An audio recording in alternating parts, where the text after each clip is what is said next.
Hello citizens and welcome back. This is our match reaction from Manchester City versus Borussia Dortmund in the Champions League. So as always, make sure to hit the like button, hit subscribe, and let's dive into it. So once again, we got another game of hot and cold. I've been saying it so far this season.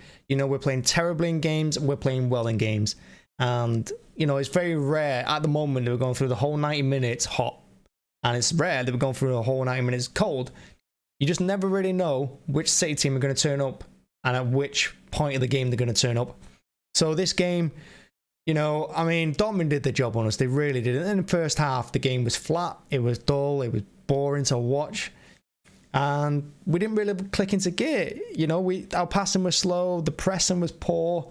And defensively, both teams stood up to the task. You know, neither team really created anything. And it was one of those games where it looked like they were trying to feel us out and we were trying to feel them out. And it got to 0-0. And well, it got to halftime at 0-0. But before the game started, just as we're about to kick off, I said during the watch along that the front three, it's a really poor front three. If you look at Grealish and you look at Mahrez, you know, and there was a bit of conversation during the watch along as well, that they really, at the moment, they're probably our weakest wide men. That they really are. And I can't believe he didn't play Bernardo, he didn't play Foden, he didn't play Alvarez, he didn't play one of those. He started with all them on the bench and played Grealish and Mahrez, who have been our weakest links so far this season. And it's shown a little bit, you know, that they didn't do that well. There was a couple of occasions where Grealish, you know, he drove into the box, but he didn't really get past his man. Mahrez, you know, he's always looking to cut inside or go backwards rather than forward. And there was one point in the first half as well where we had a chance to counter-attack for a change. You know, we didn't get behind them at all in the first half. And we had a chance to counter-attack. Rodri had it on the edge of the box. He passed it out to De Bruyne, who flicks it outside of his right foot first time, around the corner to Mahrez. Mahrez had a chance to carry on going that way towards Gundogan and Grealish on the left, but instead he took 3-4 touches when he shouldn't have done.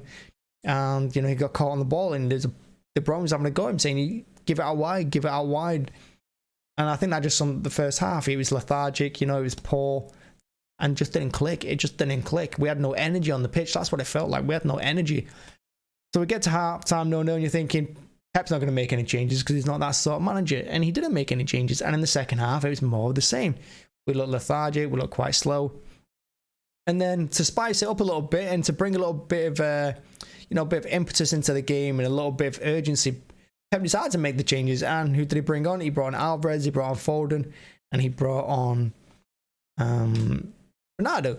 Well, he brought them on a minute too late. They were waiting to come on. When the corner was taken from Dortmund's goal, they were waiting to come on. And the ball come in. It got flicked on towards the edge of the box at the back post to Royce, who I thought had a really good game for Dortmund. He chips it in.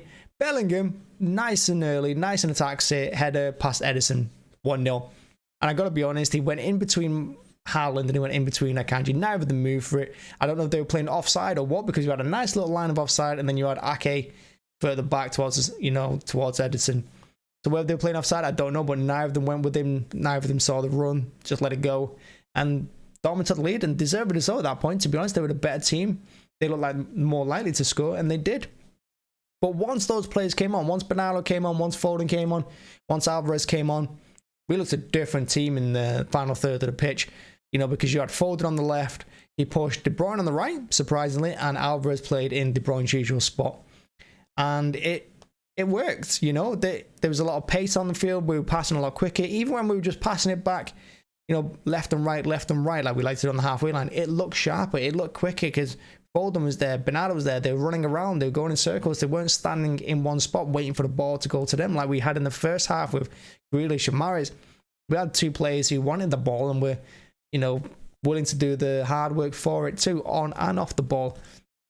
And it changed the game, it really did, because you look at it, half an hour to go, I thought to myself, it's going to be one of those nights, you know, we've not had a shot on target, because that's one of the poor things, we hadn't had a shot on target. Our first shot on target came in the 80th minute, and it was that 20-yard thunderbolt by Stones. And I thought Stones had a great game as well, but that shouldn't have gone in. That ball should not have gone in. I think the keeper pulled his hand away. I don't know if he thought it was going wide over or what, but I'm pretty sure the keeper didn't want to touch that ball. So, it went 1-1. And after that, I got to say, City turned it on then. We always looked like being the winning team. We always looked like we were going to win the game. And the way we got it as well, and you just knew it was going to be Haaland. And I've been critical of him a little bit this season. I mean, the only thing I can be critical of him for is that sometimes he doesn't want to go over his head, he wants to go over his foot. This occasion, you know, it looked like the ball was lost, it looked like it had gone over him, looked like it was going out play. Beautiful outside to the right foot cross by, what's his name? Have I forgotten his name? I've had a little blank. But yeah, great cross by Cancelo. Cancelo right foot outside of the boot, straight to Haaland, and he leapt. He honestly, it was a hell of a jump, left foot. I think I'm gonna have to watch the highlights again, but he hits it left foot, roof of the net, 2-1. Incredible reach from him, incredible leap, athleticism and everything, and he gets his goal. His 24th touch of the match. He's got another goal, 2-1. And of course, you knew it was going to be Haaland to score against Dortmund. And yeah, other than that, it was a pretty dull game. And then in the last few minutes, it got a little bit spicy. Bellingham riling it up a little bit, you know, pushing players around and getting into the face of City players for some reason or whatever. I don't even know. But it all changed. I think two things changed. The substitutions for us changed, and the substitutions for us changed, for them changed as well. Because they made defensive, when they went 1-0 up, they made a defensive sub. They took off their striker and brought on an extra defender, and they looked all over the place. Then they were quite solid at the back with two centre halves, and when they brought the third one on, it looked a bit of a mess, Dortmund, and I think they helped themselves throw it away. But we got the win. It was a great start. So it's a 100% start to the Champions League campaign now. You know, 6 points out of 6. You can't really ask for anything better.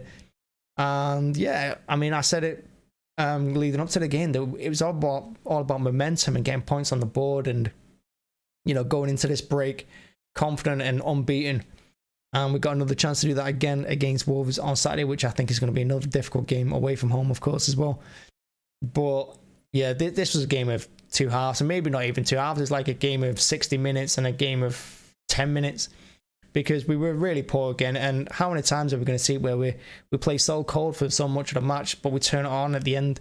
I mean, it gets you the 3 points, it gets you the wins, it's getting Haaland goals, but it's not sustainable. We need to just pick it up a little bit. And I think a lot of that has to come down to Pep as well, because I think we could all know, looking at that lineup, that the front three was not going to work. We all knew it. You know, we were sitting on the watch along as well.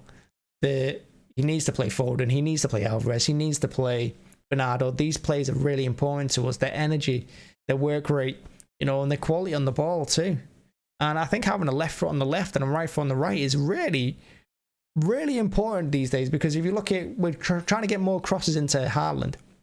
But when you got right foot on the left and left foot on the right, and they're cutting in all the time, and they're trying to take shots, or they're trying to, you know, dink it in, but after cutting inside, you want a left foot on the right foot just to whip it in first time, and that's where we're getting most of our goals. That's where we're getting our chances. So Pep needs to take a little bit of a look at himself as well, and I think, you know, just play your best team. Just play your best team. I know he's going to have to rotate a little bit, but at the moment, we're still at the beginning of the season. We're still trying to find that rhythm, and until we do that, just keep playing the best team you can. And on Wolves, I want to see that front three start. I want to see Bernardo on the pitch. I want to see Alvarez on the pitch. I want to see Foden on the pitch. Which brings me to another point, and I've said it a couple of times before as well, is that Gundogan and De Bruyne combination in the midfield, it doesn't quite work, does it? It doesn't quite do it. It's just not quite working out. In teams like, when you smash teams like Nottingham Forest 6-0 and you're going to beat Bournemouth 4-0 at home, it's going to work. But in the Champions League, or away from home against teams like Newcastle, where they're going to hit you with pace and they're going to hit you on the counter, playing De Bruyne and playing Gundogan, them both, I'm not sure it works, particularly when you're pushing your fullbacks into midfield and you're letting them, sit in midfield and try and be your creative players. I just don't think, again, sustainable is the word. I don't think it is. I think he needs Bernardo in that role, or Foden in that role, or Alvarez in that role. Someone who's going to get up and down the pitch a little bit better and not think about just sitting in the final third. But that's something we're going to have to sort out. And one last little mention, two last mentions actually before I go. One of them, Akanji. I think I'm saying his name right. I think he settled in really well. It's nice to see a good centre back, you know, right foot, left foot. He looks strong, you know, he's happy to jump for the ball as well. And he looks like he settled in quite well with the team. I've got to be honest, he looks good. And it's really nice to have another centre-back, because it is one of the problem areas where we have a lot of injuries every season, centre-back and full-back. Defensively, we usually pick up quite a few niggles. We have players out injured quite a bit. So it's nice to have another centre-back to cover, and another good one as well. So well done, team, on picking him. And the other one is Stones. You know, I don't mind seeing Stones at right back. I think he's done well there in the past. If you remember last season, the game against Leeds, I thought he played really well, and I thought he played really well there. Was it against Real Madrid? I think it was. Until Fernandinho got put there. I think Stones is a pretty decent right back. I think he gets up and down the pitch better than you expect him to. And if you push him into that midfield role, I think he's better than Walker. I think he can create better than Walker. I think he can step out the ball better than Walker. And as we saw today, he can hit it as well better than Walker. So I like Stones in that role more than I like Walker. Because I think Walker's having a bit of a stinker so far this season. And someone asked me right at the end, I'm sorry, you asked me right at the end about man of the match, and I didn't give it because I'd already gone. But man of the match, it's really difficult to pick because that first half was dire. The second half was a little bit better. But you know who I'm going to give a man of the match to? Maybe controversial because he didn't get a goal. He didn't create anything. But I thought Aki was fantastic today again. And I said it towards the end of the last season, beginning of this season before he got injured at Newcastle. I think he's been phenomenal. I really do. And I think he's one of those unsung heroes that we have.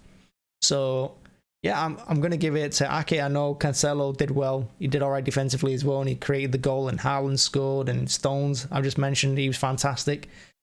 But Ake, for me, unsung hero, and I'm going to give it him. I'm going to give it him. But let me know who you think he is. Let me know who you would give it to. Let me know how poor or how well we did in the game.